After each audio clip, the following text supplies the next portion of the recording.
Some noise for Grayson Nite, everybody! Good job, Zach. You lowered it to my height. Hey, everybody. I work in the food service industry, and, well, good for you guys. You found happiness there. Congrats. You're lucky. The one thing I like about it is you get a shift meal. And basically what that is, it's like free food they make at the restaurant that you don't have to pay for. It's nice. And it makes me wonder, do pharmacists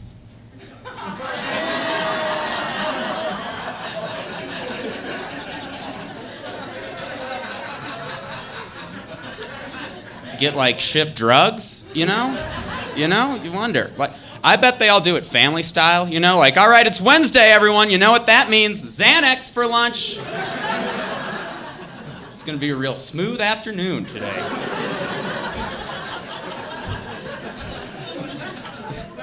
There's one guy in the back who's like, I'm tired of our menu, I'm making Quaaludes again. We gotta have the recipe somewhere around here. The other day, I was being a real fatty, so I went to a bakery, We've all been there. I walked into this bakery, and it was a vegan bakery. Everything totally vegan, which of course means that it was bullshit expensive.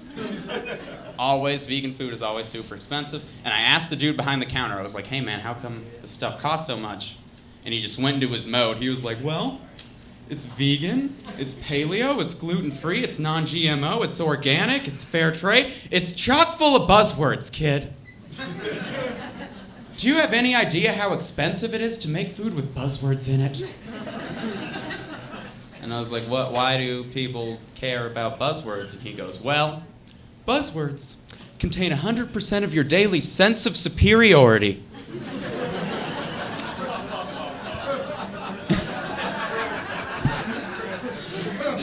And our customers just can't get enough of that. They love their sense of superiority. I just walked out, because like what really makes me angry about like the vegan bakery is that like it's vegan, but it's still cake. You know what I mean? Like just because it's vegan doesn't mean it's good for you. You know what else is vegan, everyone? Meth.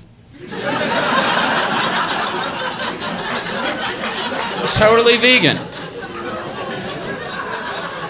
I don't know if it's paleo, though, if that's where your line is,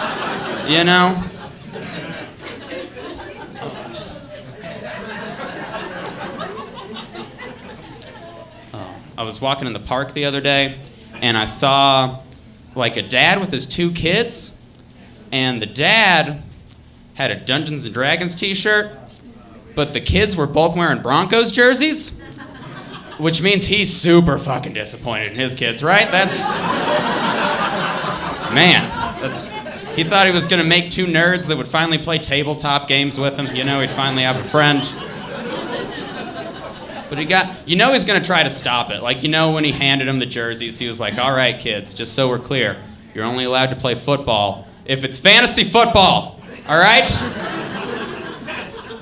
His kids are like, Dad, we wanna go outside and play. Not until we finish this D&D campaign, Tommy. If you can't respect me as a dad, you still have to respect me as a dungeon master. That's how it works. I've been Grayson Nite. Thank you guys very much.